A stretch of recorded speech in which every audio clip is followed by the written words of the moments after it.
what the f*** are you doing? He won't see, mate. I'm basically still in the area. It's fine. What's VAR gonna do?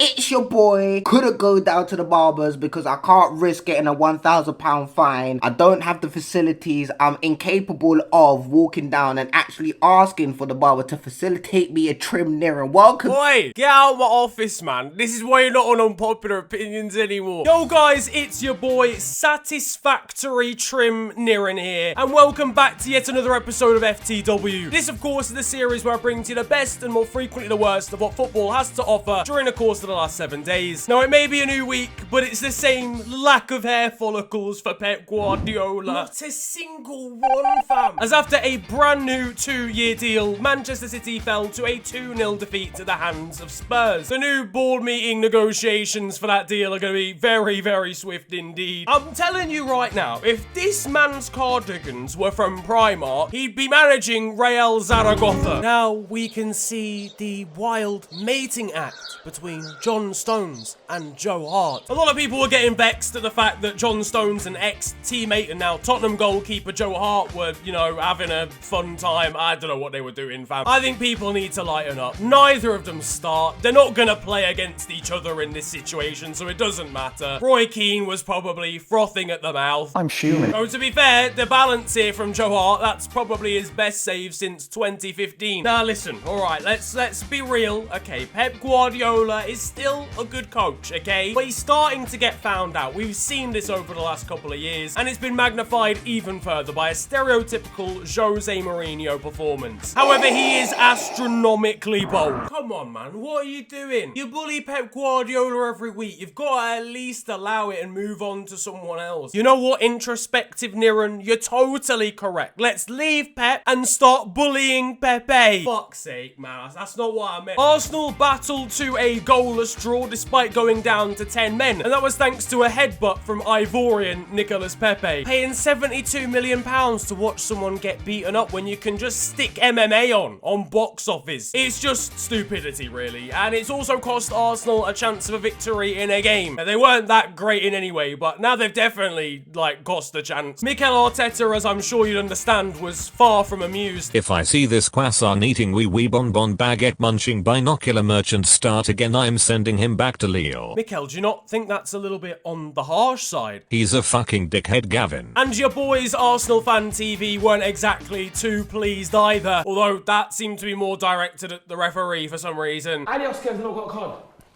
Yeah, he's done nothing. What's he got a card for? Because he put his head into Nicholas as well. Oh, shut up, Ty. You just know football Twitter's gonna have an absolute field day with this one. Nicolas Pepe has more assaults than shots on target in the last 7 games. I feel bad, listen, because I think he has the potential. You know, his price tag isn't his fault. I do genuinely believe he's a good player, but he just doesn't help himself. At this point, he's banned ahead of the North London derby, and I'm pretty sure Tottenham would want to appeal it because they'd rather play him than anyone else. There was drama at the end as well when Granit Xhaka appeared to side with Leeds' Alioski instead of Pepe. Kieran Tierney wasn't best pleased with what he was seeing. Disgusting! To be honest, I was hoping they'd go full on balls to the wall and scrap, but instead we got Gabriel going balls to the ball. This within the second, similar to a clearance from Gabriel in the first half.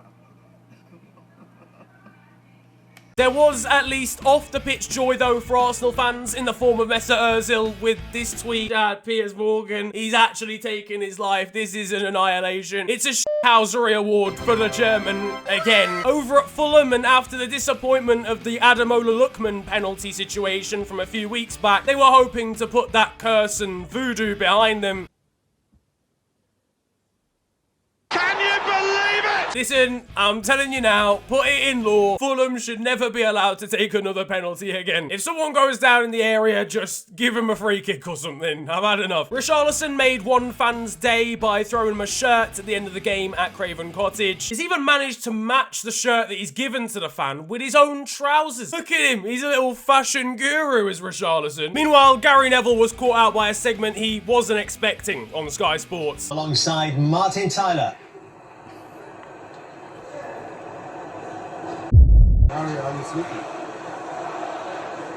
Hi. trees. On the topic of Manchester United, and they beat West Bromwich Albion 1-0, but not without help from referee David Coote, who's starting to become somewhat of a known entity after his antics in the Merseyside derby as well. I'm convinced he's not actually watching the games that he's meant to be refereeing or doing VAR duty for. He's definitely just got the rugby on in the background instead. That's a try, mate. What the fuck, mate? This is... West Bromwich Albion seemed to be denied a clear penalty, and then a matter of moments later, Bruno Fernandes, after missing the first one, was given the chance to retake. Apparently, the goalkeeper was a blade of grass off his line. I'm convinced Bruno Fernandes' life is just a VHS tape. He just sticks it in and rewinds when he gets something wrong. But it's fair to say the referee was United's man of the match after an underwhelming performance. There's live scenes of David entering the changing rooms afterwards. Honestly, you actually have to investigate this man. Liverpool defeated Leicester 3-0 during the course of the weekend. There was a dodgy non-penalty in this game as well. Clear handball from Matip. That's also a goal not given by goal line technology in this one by the slimmest of margins. Apparently, there was 10 millimeters in this, according to Sky. If you were to scale that up with the width of the line, that means that the ball is apparently the size of Pluto, which somehow I doubt. I can't lie to you. At least Joel Matip is happy though. When you thought it was not going to be his day.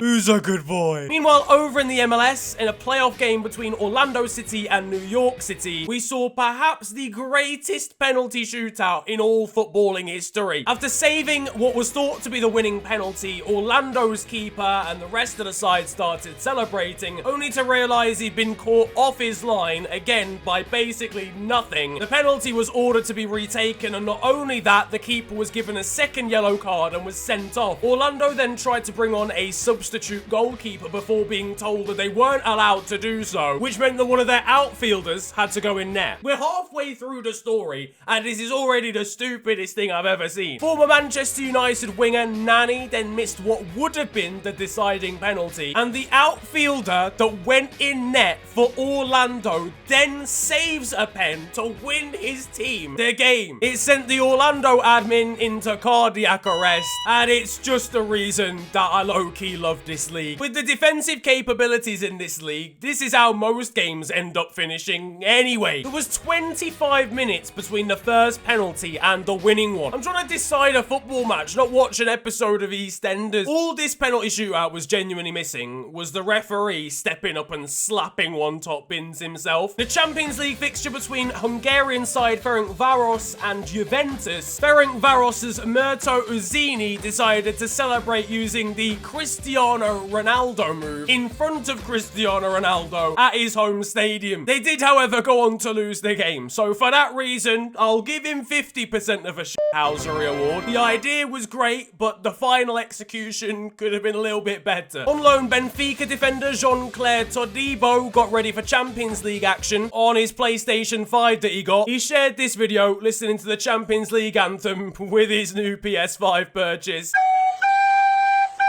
We've got Barcelona's actual most recent lineup in the Champions League, and quite frankly, I think they'd put together a better team if they got their B side out. I'm convinced the mascot gets on the bench for this starting 11. Meanwhile, Club Bruges forward Emmanuel Dennis was left out of their Champions League squad, not because of injury, not because of coronavirus, but instead because he refused to get on the team bus because he wasn't allowed to sit where he wanted to. Just put some music in if you don't want to sit next to the guy you've been put next to. It is extremely stupid, but equally, this is a bus trip to a Champions League fixture, not a year 7 seating plan. Just allow the guy to sit next to his mate. Elsewhere, a footballer by the name of Ayala seems to have had an extremely busy day at the office, and whilst playing against his former side, an ex-Galatasaray defender did this to give away a penalty before later on in the game getting himself sent off. Could this be match fixing? I mean, the guy's decided to play cricket not once but twice in the penalty area, so I'm leaning towards it. What?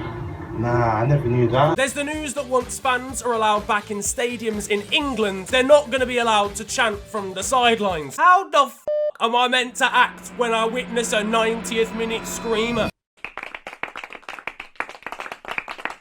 Moving on, and there's the news that Jack Grealish has once again been charged with another driving offence. I believe this is his fourth now. I beg we just get this guy a driver. Like, for God, how did he even pass his driving test in the first place? The kid's got more points on his licence than most teams have in the Premier League. He's a one-man team. He could survive on his own. And it's Jack Grealish driving down the left-hand side.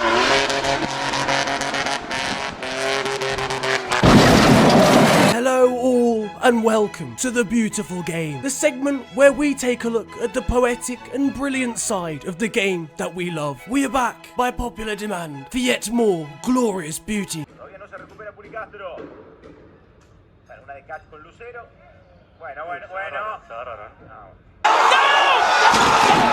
And that concludes The Beautiful Game. Over in the Bundesliga, and after scoring 4 times against Hertha Berlin, Norwegian freak of nature and extra in iRobot Erling Haaland tweeted about being tired out and needing a rest after the game, to which Hertha Berlin couldn't quite get on board with the fact that machines actually needed to sleep at all. One Instagram page decided to swap their haircuts of current and past legends. Why would you have forsaken humanity like this? We've got live scenes of Hermes delivering your latest package.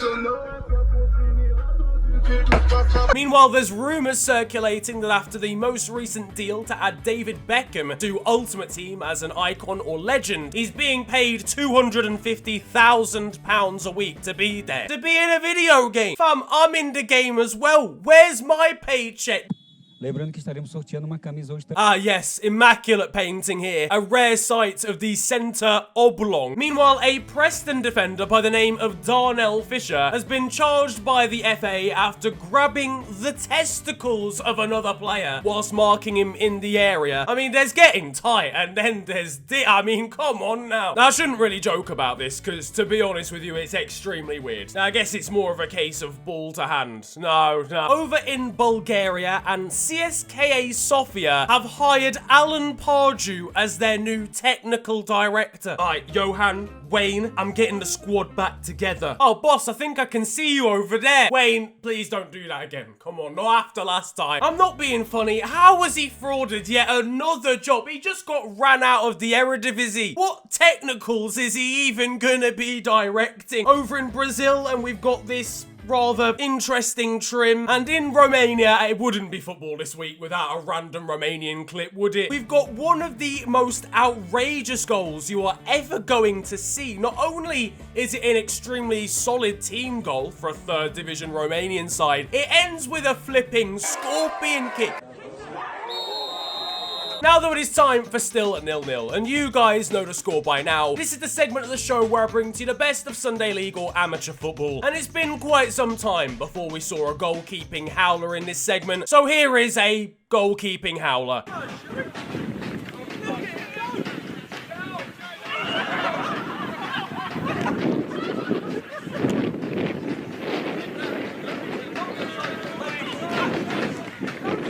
On to the weird stuff though now. Former Polish and Leicester defender Marcin Wasilewski has decided that he's gonna quit football and instead he's gonna be an MMA fighter. It doesn't come as much of a shock, I won't lie. He looks like he could knock me out via gently squeezing my shoulder. An extremely windy day over in Croatia created this absolutely outstanding finish and goal. The official attendance figures for this season are in, and given most places can't allow fans in, it would seem that non-league side Worthing FC are leading the averages this year. Meanwhile, in Italy, and one Serie C manager has been banned for multiple games after stepping onto the pitch and tackling the opposition to stop a counter-attack. Now, this is where I would usually end an FTW, but of course, there's been a lot of other stuff going on this week. Firstly, there is the news of the tragic loss of Argentinian legend, one of the best to ever do it, Diego Maradona. He's been taken far too soon, passing at at the age of just 60. My thoughts are with his friends and family. Perhaps one of the most complex enigmas to ever play football, but undoubtedly someone who's inspired the whole next generation, and without doubt the best player of his generation, if not ever. He'll be a truly massive loss. And anyone who can live rent-free in Peter Shilton's head, having out-jumped him at the height of about 5'5", is always a legend in my books. And secondly, on top of that, my thoughts are with Arsenal Fan TV and the friends and family of Heavy D, who's also passed away this week. It's been a truly tragic last 7 days, and neither of them will be forgotten. But that is going to be it for football this week. I hope you have enjoyed. If you have, then feel free to like the video and subscribe if you're new to the channel. You can also follow me on social media. It is at officialfng on Twitter and on Insta. But it's been a pleasure ranting at you guys today. Have a wonderful day, enjoy yourselves,